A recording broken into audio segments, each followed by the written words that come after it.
سلام دوستان، به یه قسمت دیگه از پادکست هانوما استوریلند خوش اومدید. داستانی که امروز میخوام براتون بخونم یک داستان آمریکایی هست از نویسنده او هنری که توی سال 1905 این داستان رو منتشر کردن. اسم داستان The Gift of the Magi هست.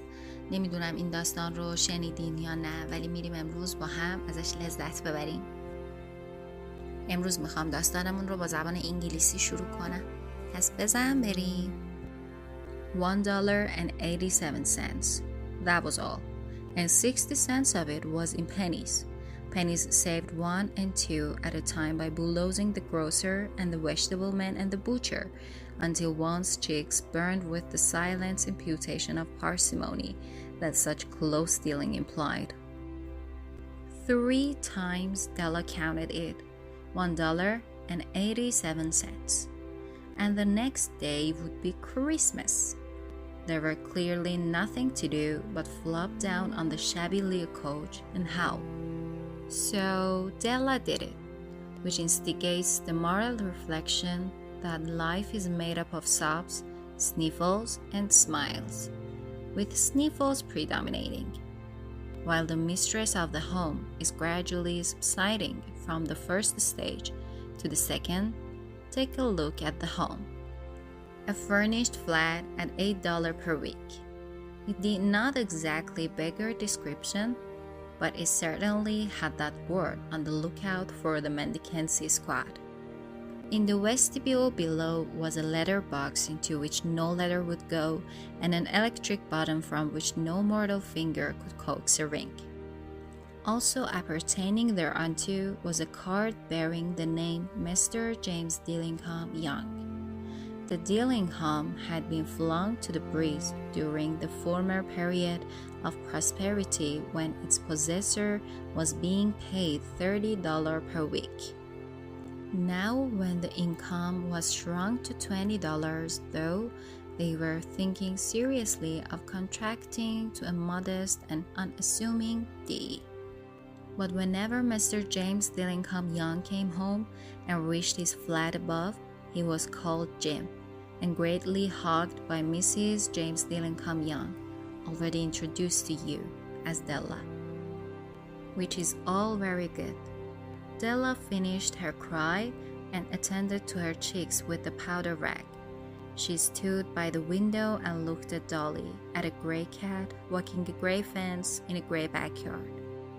Tomorrow would be Christmas Day, and she had only $1.87 with which to buy Jim a present. She had been saving every penny she could for months with this result. $20 a week doesn't go far. Expenses had been greater than she had calculated. They always are. Only $1.87 to buy a present for Jim. Her Jim. Many a happy hour she had spent planning for something nice for him. Something fine and rare and sterling. Something just a little bit near to being worthy of the honor of being owned by Jim. Perhaps you have seen a pier glass in an $8 flat. A very thin and very agile person may, by observing his reflection in a rapid sequence of longitudinal strips, obtain a fairly accurate conception of his looks. Della, being slender, had mastered the art. Suddenly she whirled from the window and stood before the glass. Her eyes were shining brilliantly, but her face had lost its color within 20 seconds. Rapidly she pulled down her hair and let it fall to its full length. Now there were 2 possessions of the James Dillingham Youngs in which they both took a mighty pride. One was Jim's gold watch that had been his father's and his grandfather's.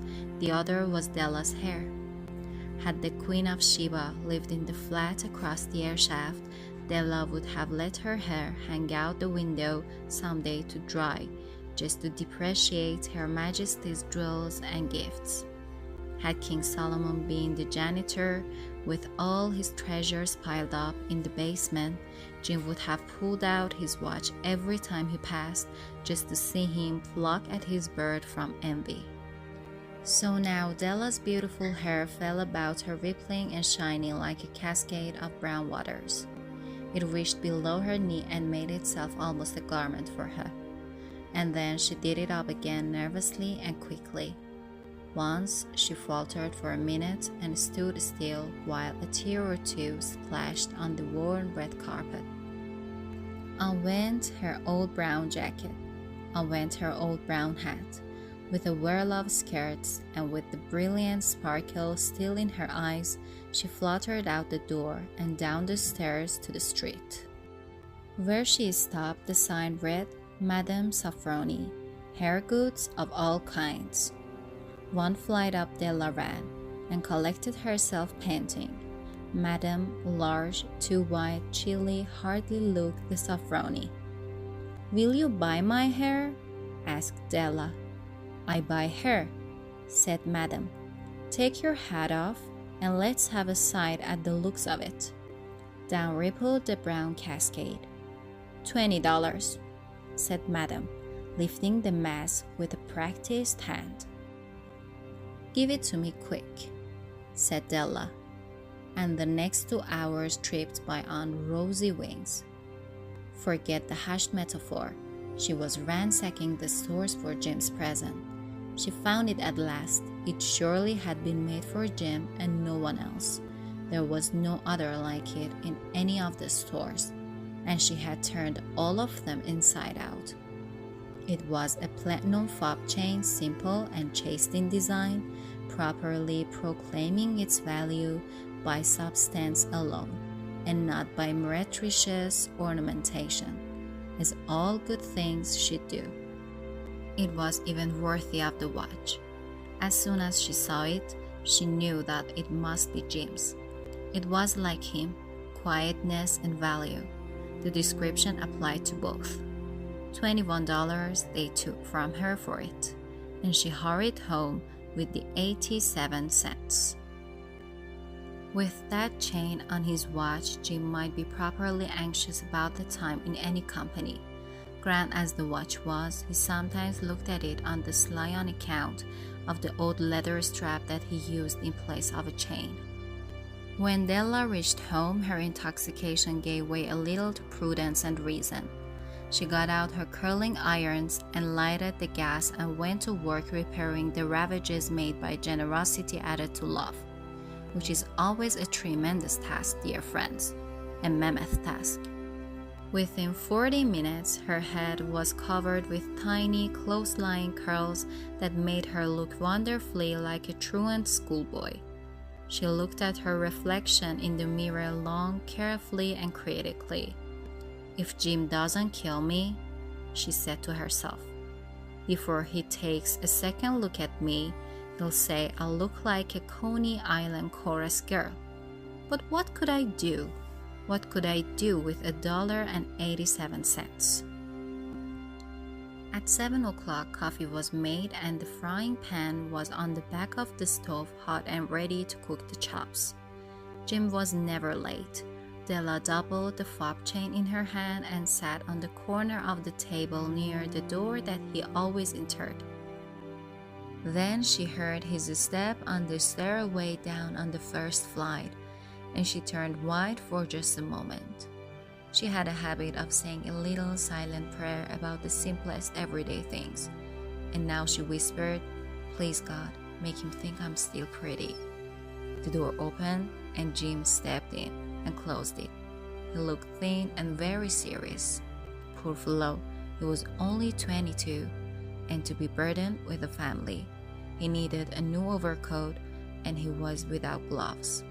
Jim stopped inside the door, as immovable as a setter at the scent of quail.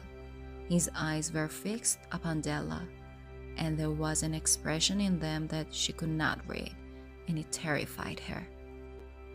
It was not anger, nor surprise, nor disapproval, nor horror, nor any of the sentiments that she had been prepared for. He simply stared at her fixedly with that peculiar expression on his face. Della wriggled off the table and went for him. "Jim, darling," she cried, "don't look at me that way. I had my hair cut off and sold because I couldn't have lived through Christmas without giving you a present. You will grow out again. You won't mind, will you? I just had to do it. My hair grows awfully fast. Say Merry Christmas, Jim, and let's be happy. You don't know what a beautiful, nice gift I've got for you. You've cut off your hair? Asked Jim laboriously, as if he had not arrived at that patent fact yet, even after the hardest mental labor. Cut it off and sold it, said Della. Don't you like me just as well anyhow? I'm me without my hair, ain't I? Jim looked about the room curiously. You say your hair is gone? He said, with an air almost of idiocy. You don't need to look for it, said Della. It's sold, I tell you, sold and gone too. It's Christmas Eve, boy. Be good to me for advance for you. Maybe the hairs of my head were numbered, she went on with sudden serious sweetness. But nobody could ever count my love for you. Shall I put the chops on, Jim? Out of his trance, Jim seemed quickly to wake. He enfolded his Della. For 10 seconds, let us regard with discreet scrutiny some inconsequential object in the other direction. $8 a week or $1 million a year? What is the difference? A mathematician or a wit would give you the wrong answer. The Magi brought valuable gifts, but that was not among them. This dark assertion will be illuminated later on. Jim drew a package from his overcoat pocket and threw it upon the table. Don't make any mistake, Del, he said, about me. I don't think there's anything in the way of a haircut or a shave or a shampoo that could make me like my girl any less. But if you'll unwrap that package, you may see why you had me going a while at first. White fingers and nimble tore at the string and paper, and then an ecstatic scream of joy.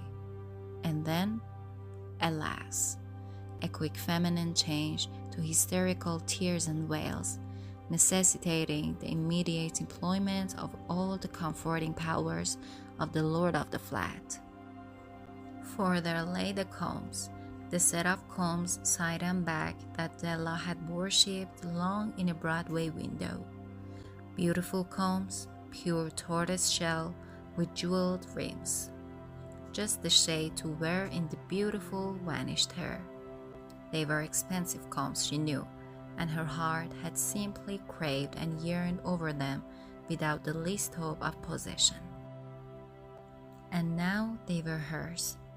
But the tresses that should have adorned the coveted adornments were gone.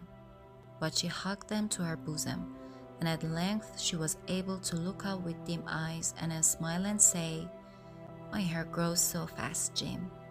And then Della leaped up like a little singed cat and cried, Oh! Jim had not yet seen his beautiful present. She held it out to him eagerly upon her open palm. The dull precious metal seemed to flash with the reflection of her bright and ardent spirit. Isn't it a dandy, Jim? I hunted all over town to find it. You'll have to look at the time 100 times a day now. Give me your watch. I want to see how it looks on it. Instead of obeying, Jim tumbled down on the couch and put his hands under the back of his head and smiled. Del, said he, let's put our Christmas presents away and keep him a while. They're too nice to use just at present. I sold the watch to get the money to buy your combs. And now suppose you put the chops on. The Magi, as you know, were wise men, wonderfully wise men who brought gifts to the babe in the manger. They invented the art of giving Christmas presents. Being wise, their gifts were no doubt wise ones, possibly bearing the privilege of exchange in case of duplication. And here I have lamely related to you the uneventful chronicle of two foolish children in a flat, who most unwisely sacrificed for each other the greatest treasures of their house. But in a last word to the wise of these days, let it be said that of all who give gifts, these two were the wisest. Of all who give and receive gifts, such as they are wisest. Everywhere they are wisest. They are the Magi. So now it's time to start the Korean version of the story. I hope you guys all enjoy this. Let's go. 1달러하고도 87센트. 그게 전부였다. 하물며 그 중에 60센트는 동전이었다. 이는 가격 가지고 그렇게 지독스럽게 아웅다웅하는 행동 때문에 쏟아지는 인색하다는 비난을 소리 없이 감수하며 자신의 뺨이 벌겋게 달아오를 때까지 식료품과 야채 가게 및 정육점 주인을 닥달하며 한 번에 1, 2센트씩 아껴서 만들어낸 동전이었던 것이다. 델라는 이걸 3번이나 세어보았다. 1달러하고도 87센트였다. 그리고 다음 날은 크리스마스였다. 그저 허름한 작은 소파에 덜썩 주저앉아 울부짖는 것 외에는 특별한 방법이 없었다. 델라는 그렇게 소파에서 울어버렸다. 이 때문에 인생이란 흐느낌과 울부짖음 그리고 웃음으로 이루어져 있다는 교훈을 떠올리게 되었는데 이 셋 중에 울부짖는 행동이 가장 먼저 나타나고 있었다. 이 집의 안주인이 점차 제1단계에서 2단계로 안정되어 가는 동안 이 집을 한편 살펴보라. 생활시설이 갖춰진 집이고 새로 일주일에 8달러를 지불한다.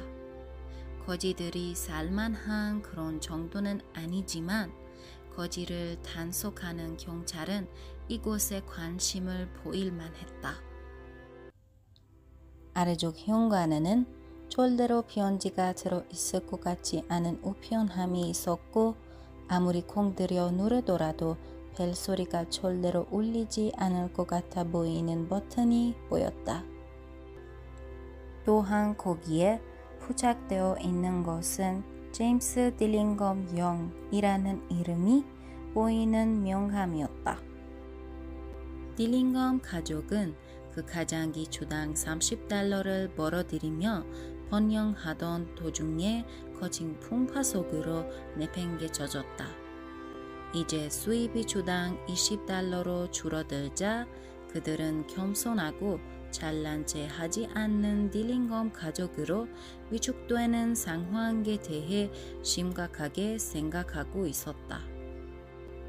하지만 제임스가 위에서 언급한 집에 도자기 안으로 들어올 때면 그의 아내는 항상 그를 짐이라는 애칭으로 다정히 불러주며 꼭 껴안아줬다. 앞에서 소개했던 델라 말이다. 이건 매우 다행스러운 일이다. 델라는 울음을 멈추고 파우더를 묻힌 전조가리로 뺨을 매만졌다. 그녀는 창가에 서서 지루한 듯 바깥을 쳐다봤다. 회색 뒷마당에 놓인 회색 울타리 주위를 회색 고양이가 걷고 있었다. 내일이 크리스마스인데 그녀는 짐에게 선물 사줄 돈이 고작 1달러 87센트밖에 없다.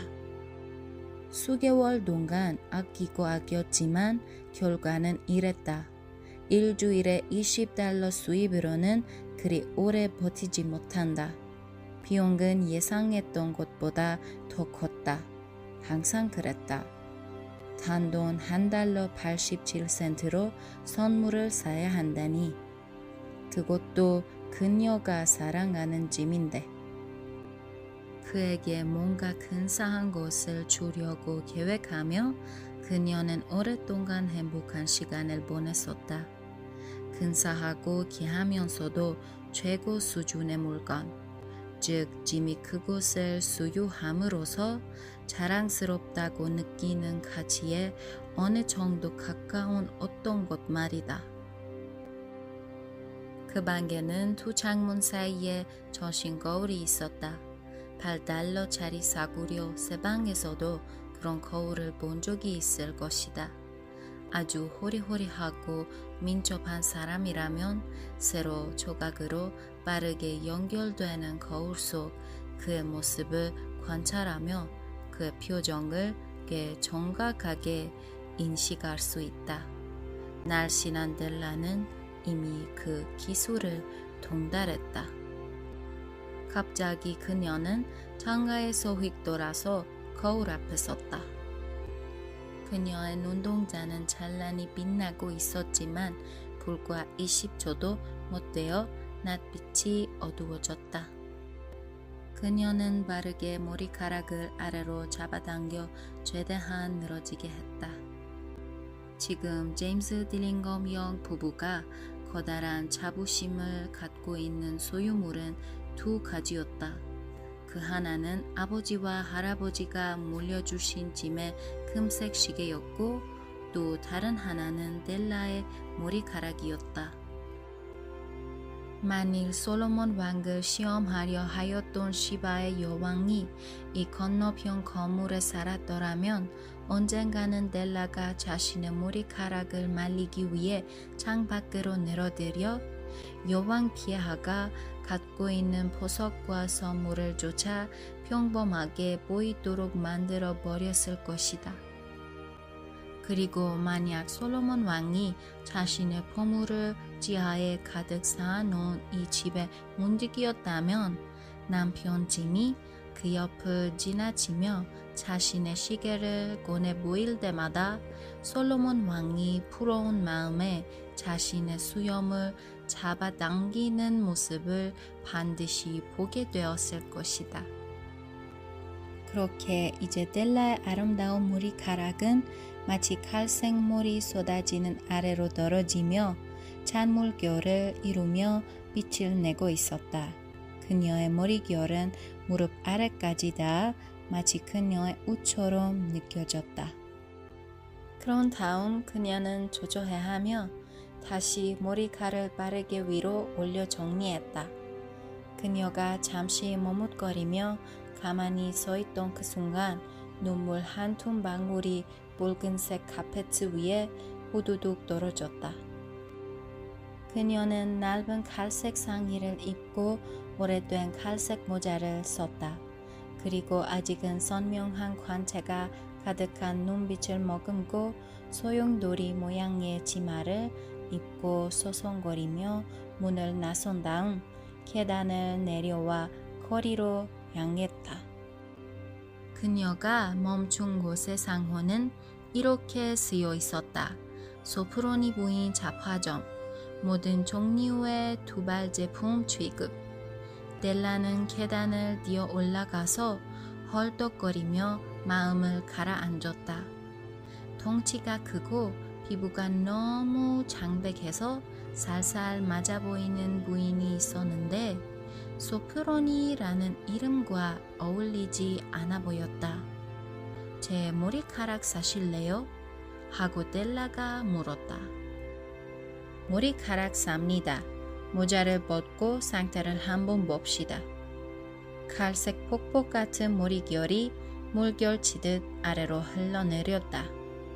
$20예요. 능숙한 손길로 머리칼을 들어 올리며 부인이 말했다. 빨리 주세요. 델라가 답했다. 이런 마치 명랑한 날개 위에 오른 듯한 2시간은 아주 빠르게 흘러갔다. 망가져버린 은유 따위는 잊어버리는 게 좋겠다. 그녀는 짐의 선물을 찾으려 그 가게를 뒤지고 있었다. 그녀는 드디어 그걸 찾아냈다. 그곳은 짐을 위해 만들어진 곳이 분명했으며 다른 누구를 위한 것이 절대 아니었다. 주위의 어떤 가게에도 이런 것이 없었고 그녀는 이미 모든 가게를 온통 다 뒤집어 놓은 후였다. 그곳은 백금으로 된 단순하고 간결한 디자인의 시계줄이었는데 모든 훌륭한 제품들이 그래야 하듯 그 물질 자체로도 가치를 분명히 보여주고 있었고 것만 번지르르한 장식품이 아니었다. 그곳은 심지어 시계와 같은 가치가 있었다. 그녀는 이 시계줄을 본 그 순간 짐의 곳이 틀림없음을 깨달았다. 그곳은 짐과 동일한 존재였다. 차분함과 가치. 이런 설명을 짐과 그 시계줄 모두에 해당되는 것이었다. 21달러를 물건 값으로 치르고 그녀는 남은 87센트를 들고 집으로 서둘러 돌아왔다. 그 시계줄로 바구어 끼운 시계를 차고 있다면 당연히 짐은 누구와 함께 있더라도 시간을 궁금해할지 모른다. 시계 자체가 너무 호화스러운 나머지 금속 시계줄 대신 사용했던 가죽줄이 너무 낡아 보이는 바람에 가끔은 시계를 몰래 쳐다볼 때도 있었다. 델라가 집에 도착하자 극도의 흥분 상태가 사라지며 신중함과 이성이 약간은 되돌아왔다. 그녀는 머리를 마는 인두를 꺼내서 가스에 물을 묻히고는 사랑이 뒤섞인 채 아끼지 않는 마음이 빚어낸 이 사태를 정리하는 작업에 착수했다. 이건 언제나 굉장한 일이야, 이 친구들아. 엄청난 일이라고. 40분도 안 되어 그녀의 머리는 자꾸 촘촘하게 누운 곱슬머리로 뒤덮였고 이런 모습 때문에 그녀는 완벽하게 마치 말썽 부리는 남학생처럼 보였다.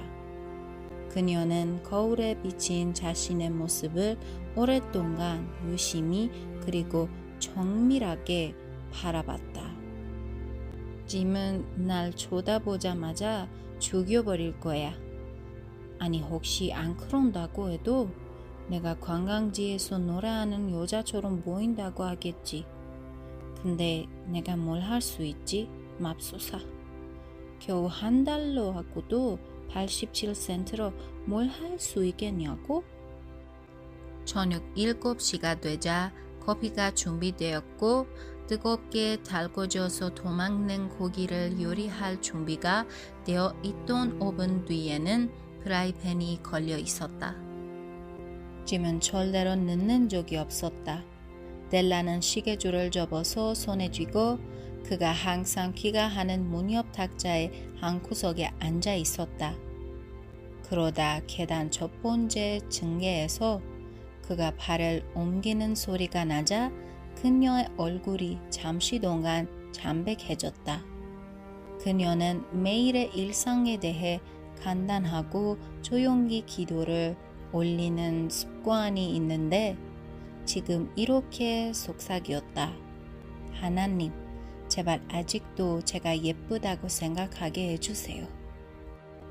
문이 열리고 짐이 안으로 돌아와서 문을 닫았다. 그는 여비어 보였고 아주 심각해 보이는 얼굴이었다. 불쌍한 친구. 이제 겨우 22살인데 가족의 무게를 짊어져야 하다니. 그는 외투가 하나도 필요해 보였고 장갑도 끼고 있지 않았다. 짐은 문 안쪽에서 멈췄다. 마치 사냥개가 메추라기 냄새를 맡고 동작을 멈춘 듯. 그의 눈은 델라에 고정되어 버렸는데 그의 눈동자가 무슨 말을 하고 있는지 그녀는 도저히 알 수 없었으며 이곳이 그녀를 겁먹게 했다. 그곳은 분노도 놀라움도 반감도 공포도 아니었다. 그녀가 대비해왔던 감정들 중 그 어느 것도 아니었다. 그는 단순히 그녀의 얼굴에 시선을 고정시킨 채 특유의 표정을 나타냈다. 델라는 탁자에서 꿈틀거리며 일어나 그에게 갔다. 그녀는 울음을 터뜨렸다. 여보, 그런 식으로 쳐다보지 마. 당신에게 선물을 주지 않고 크리스마스를 보낼 수는 없었기에 내 머리를 잘라서 발랐다고. 금방 다시 자랄 거야. 신경 안 쓸 거지, 그렇지? 난 그냥 그렇게 해야만 했어. 내 머리는 끔찍할 만큼 빨리 자라. 메리 크리스마스라고 말해줘, 짐. 그리고 우리 행복하게 보내자. 당신은 내가 얼마나 근사하고 아름다운 선물을 준비했는지 상상도 못할 거야. 머리를 잘랐다고? 짐은 고심한 듯 물었다. 마치 가장 어려운 정신적 노동을 마쳤음에도 불구하고 어떤 명백한 결과를 알아내지 못했다는 듯이. 잘라서 발랐다니까. 어쨌든 그래도 날 좋아하지? 머리만 잘랐지 난 여전히 나잖아. 안 그래? 짐은 신기한 듯 방안을 돌려봤다. 당신 머리를 더 이상 볼 수 없다는 말이야? 그는 거의 백지라도 된 것처럼 말했다. 네 머리를 찾을 필요 없어. 이미 발랐다고 내가 말하잖아. 발라서 사라져버렸어. 오늘 크리스마스 이브잖아. 나한테 잘해줘. 당신을 위해 그런 거니까. 내 머리카락 수가 몇 가닥인지는 헤아려질 수도 있지만 그녀는 잠시 멈췄다가 갑자기 진지하면서도 다정한 말투로 다시 얘기를 이어갔다. 그 누구도 당신을 위한 내 사랑은 헤아릴 수 없다고. 이제 고기 구울까? 임무 아직 경계에서 짐은 재빠르게 깨어난 듯 보였다. 그는 사랑스러운 델라를 감싸 안았다. 약 10초만 대수롭지 않은 주제에 대해 조심스레 절저한 검토를 통해 다른 시각에서 생각해보자. 일주일에 $8짜리 집과 1년에 $1,000,000짜리 집. 무슨 차이가 있는가? 수학자나 희연인이 답한다면 당신에게 잘못된 답을 줄 것이다. 통방 박사는 가치 있는 선물을 가지고 왔지만 그들에게는 주지 않았다. 이 비밀스러운 주장은 나중에 밝혀지게 될 것이다. 짐은 외투 주머니에서 포장된 상자를 꺼내 탁자로 가져왔다. 날 오해하지 마, 자기. 머리 스타일이나 머리 깎는 방법을 바꾸든 또는 샴푸를 어떻게 하든 간에 내 여자의 가치는 변함없이 똑같다고 생각해. 하지만 만일 당신이 저 상자를 열어볼 거라면 왜 내가 잠시 동안 정신이 나갈 모습을 보였는지 알 수 있을 거야. 새하얀 손가락으로 재빨리 선물을 포장한 끈과 포장지를 잡아뜯었다. 그리고는 기쁨의 황홀한 비명소리를 질렀다. 그리고는 앞불사. 델라는 곧바로 히스테리를 부리며 눈물을 흘리고 흐느끼며 곧바로 가장의 위로를 받길 원했다. 왜냐하면 그 상자에는 빛이 들어있었기 때문이다. 그곳은 델라가 브로드웨이 거리에 있는 상점의 창문에서 오랫동안 동경해왔던 옆머리용과 뒷머리용이 따로 있는 빗세트였다. 진짜 거북이 껍질 재질에 테두리에는 보석이 박힌 아름다운 빛이어서 이미 사라져버린 그녀의 아름다운 머리에 사용하는 상상을 불러 일으킬 만한 정도였다. 그 빛은 값비싼 것이었으며 그녀도 그걸 알고 있기에 마음속으로 단순히 갈망하고 동경하기만 했고 가질 생각은 추호도 없었다. 그리고 이제 이 빛은 그녀의 것이 되었지만 탐냈던 장신구를 꾸며졌어야 했던 그녀의 긴 머리가 사라져버리고 없었다. 하지만 그녀는 선물을 가슴에 안았다. 그리고 한참 있다가 흐릿해진 눈으로나마 위를 바라볼 수 있게 되자 이렇게 말했다. 내 머리는 아주 빨리 자라지. 그러고 나서 델라는 털이 불에 그슬려 놀란 고양이처럼 뛰어 오르더니 소리 질렀다. 아차, 내 정신 좀 봐. 짐이 아직 자신의 선물을 보지 않았던 것이다. 그녀는 손바닥 위에 선물을 올리고 간절함을 담아 그에게 내밀었다. 그 흐릿한 금속은 그녀의 밝고 열정적인 정신을 담은 듯 빛이 나 보였다. 이거 근사하지, 짐? 온 시내를 다 뒤져서 찾은 거야. 이제 하루에 100번은 시계를 봐야만 할 거야. 당신 시계 이리 줘. 어떻게 어울리나 보고 싶어. 그 말을 따르는 대신 짐은 소파에 몸을 뉘인 후 두 손을 머리 뒤로 향하고 깍지를 끼고 미소를 지었다. 넬라, 우리의 크리스마스 선물을 옆에 지워놓고 잠시 그대로 두자.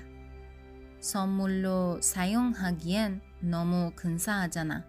사실 그 시계를 판 돈으로 당신의 빚을 샀어. 자, 이제 당신 고기 요리 시작할 거지? 동방 박사는 여러분이 알다시피 구유에 있던 아기 예수에게 선물을 가져다 준 희연인, 그것도 엄청난 희연인들이었다. 그들은 크리스마스 선물을 주는 아름다운 풍속을 만들어냈다. 희연인들이기에 그들의 선물도 현명한 것들이었으며 어쩌면 중복된 경우에는 교환할 수 있는 특권이 있었을 것이다. 그리고 나는 이렇게 한 집에서 살고 있는 두 가여운 이들의 특별한 것 없는 이야기를 변변찮게 여러분에게 들려주었다. 그들은 어리석게도 자신이 갖고 있는 가장 값어치 있는 보물을 서로를 위해 회색했다. 하지만 요즘의 현명한 사람들에게 마지막으로 한마디 남긴다면 이를테면 선물을 준 사람들 가운데 이 두 사람이 가장 현명했다는 것이다. 그리고 선물을 주고 받은 사람들 가운데 이처럼 그들이 가장 현명하다. 어느 곳에서도 그들이 가장 현명하다. 그들이 동방 박사이다. 자, 여러분, 우리 이야기 끝났어요. 재미있었나요? 좀 길었지만 정말 가치가 있다고 생각해요. 여러분의 생각도 꼭 알려주세요. 감사합니다. نوبتی هم که باشه نوبت شنیدن این داستان به زبان فارسیه. امیدوارم که ازش نهایت لذت رو ببرید.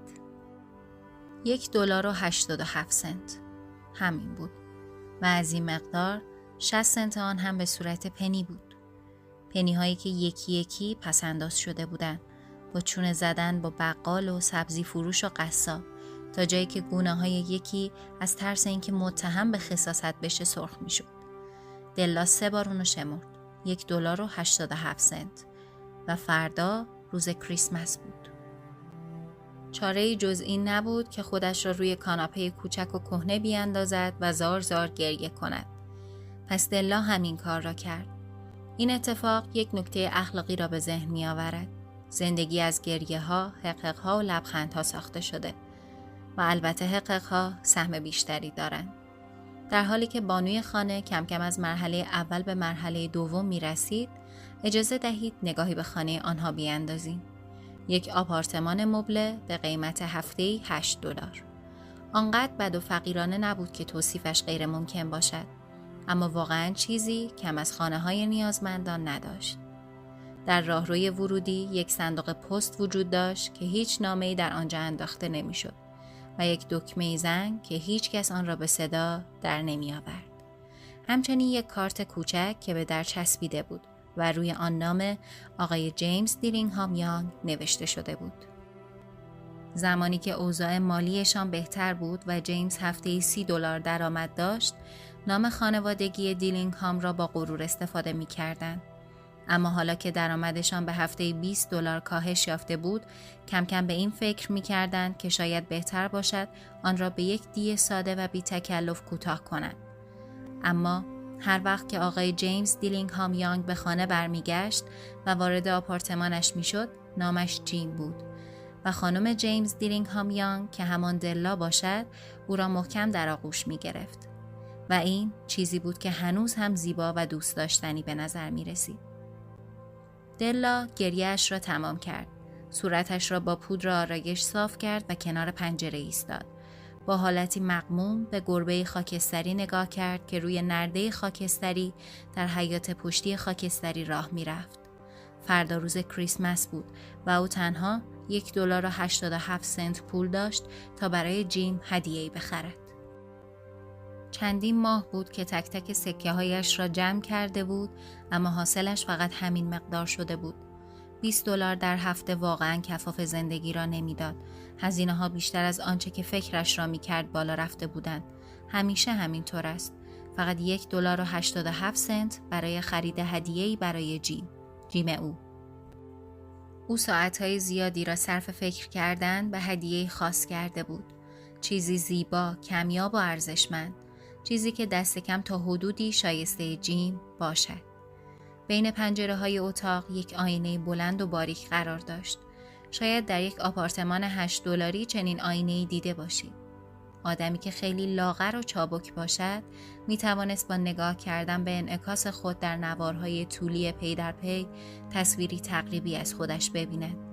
دلا که لاغر بود در این کار مهارت پیدا کرده بود. ناگهان از کنار پنجره برگشت و جلوی آینه ایستاد. چشمانش درخشان شدند اما رنگ از چهرهش پرید.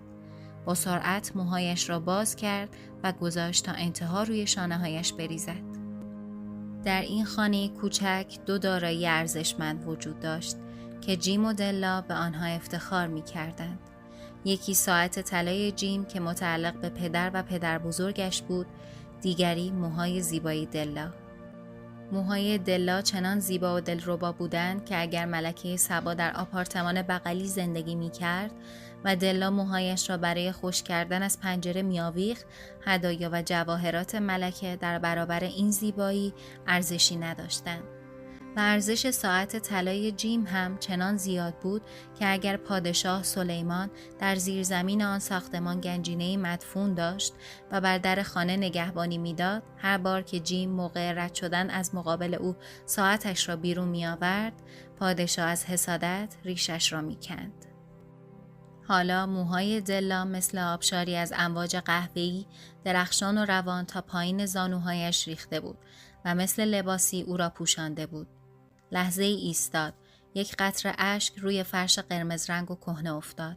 سپس با عجله موهایش را دوباره جمع کرد، کت و کلاه قهوه‌ای قدیمیش را پوشید و با چشمانی براق و لباسی که در باد میچرخید از خانه بیرون رفت. جایی که ایستاد روی تابلو نوشته شده بود مادام سوفرونی، انواع محصولات مو. دلا از پله ها بالا رفت. مادام زنی درشت هیکل، رنگ پریده و سرد بود که اصلا شبیه اسمش به نظر نمی رسید. دلا پرسید موهایم را می خرید؟ مادام جواب داد من مو می خرم. کلاهت رو بردار ببینم. آبشار قهوه‌ای موهای دلا پایین ریخت. مادام با دستی با تجربه توده مو را بلند کرد و گفت $20. دلا نفس زنان گفت سریع بدهید. و بعد 2 ساعت بعد او در خیابان‌های شهر پرواز می‌کرد. دلا تمام فروشگاه‌ها رو زیر و رو کرد تا هدیه‌ای برای جیم پیدا کند و بالاخره آن را یافت. گویی برای جیم ساخته شده بود و بس. یک زنجیر ساعت پلاتینی زیبا، ساده و باوقار. $21 برای آن از او گرفتند و او با 87 سنت با عجله به خانه رفت. با آن زنجیر روی ساعتش، جیم می توانست در هر جمعی با خیال راحت نگران زمان باشد. خود ساعت با آنکه با شکوه بود، اما او گاهی به طور پنهانی به آن نگاه می کرد، به خاطر بند چرمی کهنه‌ای که به جای زنجیر از آن استفاده می کرد. وقتی دلا به خانه رسید، سرخوشیش کمی جای خود را به احتیاط و منطق داد. او اتوی فرکننده‌اش را برداشت، گاز را روشن کرد و مشغول شد به ترمیم خرابی‌هایی که از ترکیب سخاوت و عشق به وجود آمده بود، که همیشه کار سختی است دوستان عزیزم، کاری عظیم. در عرض 40 دقیقه سرش با فرهای ریز و نزدیک به هم پوشیده شد که او را شگفت‌انگیز شبیه به یک پسرک مدرسه‌ای فراری کرده بود. او مدت زیادی با دقت به انعکاس خود در آینه نگاه کرد. با خود گفت اگر جیم مرا نکشد، قبل از اینکه دوباره نگاهی به من بیاندازد، خواهد گفت که شبیه یکی از رقاصه‌های گروه کور در کنی آیلند شدم. اما چه کار می توانستم بکنم؟ چه کار می توانستم با $1.87 کنم؟ ساعت 7 قهوه آماده بود و ماهیتابه روی اجاق داغ و آماده برای سرخ کردن گوشت. جیم هرگز دیر نمی کرد. دلا زنجیر ساعت را دولا در دستش گرفت و روی گوشه میزی نشست که نزدیک دری بود که همیشه جیم از آن وارد می شد. سپس صدای پای او را در پله‌ها در طبقه اول شنید و برای یک لحظه رنگش پرید. او عادت داشت در مورد ساده ترین مسائل روزمره دعای کوچک و بی صدا کند و حالا نجوا کرد: خدایا کاری کن که او فکر کند هنوز هم زیبا هستم. در باز شد و جیم داخل شد و آن را بست. او لاغر به نظر می رسید و بسیار جدی. پسر بیچاره تنها 22 سال داشت و بار یک خانواده را بر دوش می کشید. او به یک پالتوی نو احتیاج داشت و دستکش هم نداشت. جیم درست داخل در متوقف شد، بی حرکت مانند یک سگ شکاری که بوی بلدرچین را حس کرده باشد. چشمانش روی دلا ثابت مانده بود و در آنها حالتی بود که او نمی توانست بخواند و این دلا را وحشت زده کرد. آن نه خشم بود، نه تعجب، نه نارضایتی، نه وحشت و نه هیچ کدام از احساساتی که انتظارش را داشت. او فقط با آن حالت عجیب روی صورتش خیره به دلا نگاه می کرد. دلا از روی میز پایین پرید و به سمتش رفت. با گریه گفت: جیم عزیزم، اینطور به من نگاه نکن. موهایم را کوتاه کردم و فروختم چون نمی توانستم کریسمس رو بدون خریدن هدیه‌ای برای تو بگذرانم. دوباره رشد می کند. تو با آن مشکلی نداری، درسته؟ مجبور بودم این کار را بکنم. موهایم خیلی سریع رشد می کند. جیم، بگو کریسمس مبارک و بیا خوشحال باشیم. نمیدانی چه هدیه قشنگی، چه هدیه زیبایی برایت گرفتم. جیم به سختی پرسید: موهایت را کوتاه کردی؟ انگار که حتی پس از سخت‌ترین تلاش ذهنی هم هنوز این حقیقت واضح را درک نکرده باشد. دلا گفت: کوتاهش کردم و فروختم. مرا هنوز همانقدر دوست داری نه؟ من همان آدمم حتی بدون موهایم. جیم با کنجکاوی به اطراف اتاق نگاه کرد. با حالتی تقریباً احمقانه گفت: میگویی موهایت رفته؟ دلا گفت: لازم نیست دنبالش بگردی. فروخته شده. میگویم فروخته شده و رفته. امشب شب کریسمس است جیم. با من مهربان باش چون به خاطر تو رفت. شاید موهای سرم شمرده شده بودند. او ناگهان با شیرینی جدی ادامه داد: اما هیچ کس نمیتوانست عشقم را به تو بشمارد. گوشتها را روی اجاق بگذارم جیم؟ جیم انگار ناگهان از حالت خلسه بیدار شد. دلا را در آغوش گرفت. به مدت 10 ثانیه بیایید با احتیاط نگاهی به چیزی بی اهمیت در طرف دیگر بیاندازیم. $8 در هفته یا 1 میلیون در سال. چه تفاوتی دارد؟ یک ریاضیدان یا یک فیلسوف پاسخ اشتباهی به شما خواهد داد. مغان هدایای گرانبهایی آوردند، اما این میان آنها نبود. این گفته تاریک بعداً روشن خواهد شد. جیم بسته ای از جیب پالتویش بیرون آورد و آن را روی میز گذاشت. او گفت: اشتباه نکن دلا. در مورد من فکر نمی کنم هیچ مدل موی کوتاه یا اصلاح یا شستشویی بتواند باعث شود که کمتر از قبل دوستت داشته باشم. اما اگر آن بسته را باز کنی شاید بفهمی چرا اولش اینطور شدم. انگشتان سفید و چابکش نخ و کاغذ را پاره کردند و بعد جیغی از شادی بی اندازه و بعد دریغا. تغییر سریع زنانه‌ای به اشک‌ها و ناله‌های هیستریک که نیازمند تمام قدرت‌های آرامش بخش صاحب خانه بود، زیرا در آن شانه‌هایی بودند، مجموعه شانه‌های کناری و پشتی که دلا مدت‌ها در ویترین فروشگاهی در برادوی پرستیده بود. شانه‌های زیبا از جنس لاک پشت واقعی با لبه‌های جواهر نشان، دقیقاً همان رنگی که برای قرار گرفتن در میان موهای زیبای از دست رفته مناسب بود. دلا می‌دانست که این شانه‌ها گران بودند و دلش فقط با اشتیاق آنها را می‌خواست، بدون کوچکترین امیدی به داشتنشان. و حالا آنها مال او بودند، اما گیسوانی که باید این زیورهای آرزو شده را زینت می‌داد رفته بودند. اما او آنها را به سینه‌اش چسباند و سرانجام توانست با چشمانی اشک‌آلود و لبخندی بگوید: موهایم خیلی زود رشد می‌کند جیم. و بعد دلا مثل گربه‌ای که دمش سوخته باشد پرید و فریاد کشید: اوه اوه! جیم هنوز هدیه زیبایش را ندیده بود. او آن را مشتاقانه بر کف دست بازش گرفت، فلز ارزشمند و مات، گویی با بازتابی از روح درخشان و پرشور او برق می‌زد. عالی نیست جیم؟ تمام شهر را زیر و رو کردم تا آن را پیدا کنم. حالا باید روزی 100 بار ساعتت را نگاه کنی. بده ببینم. میخواهم ببینم روی آن چطور به نظر میرسد. اما جیم به جای انجام این کار روی کاناپه افتاد. دستانش را پشت سرش گذاشت و لبخند زد. او گفت: دلا، بیا هدیه‌های کریسمسمان را کنار بگذاریم و مدتی نگه داریم. برای استفاده در حال حاضر زیادی قشنگند. من ساعتم رو فروختم و با پول آن این شانه ها را برایت خریدم. حالا فکر میکنم وقتشه که گوشت ها رو بپزیم. مغان همانطور که میدانید مردانی خردمند بودند، به طور شگفت‌انگیزی خردمند که هدایایی برای عیسی کودک در آخر آوردند. آنها رسم هدیه دادن کریسمس را اختراع کردند. و اینک من داستان بی‌ماجرای 2 کودک نادان را برایتان روایت کردم که ناعاقلانه ترین ایثارها را برای یکدیگر کردند.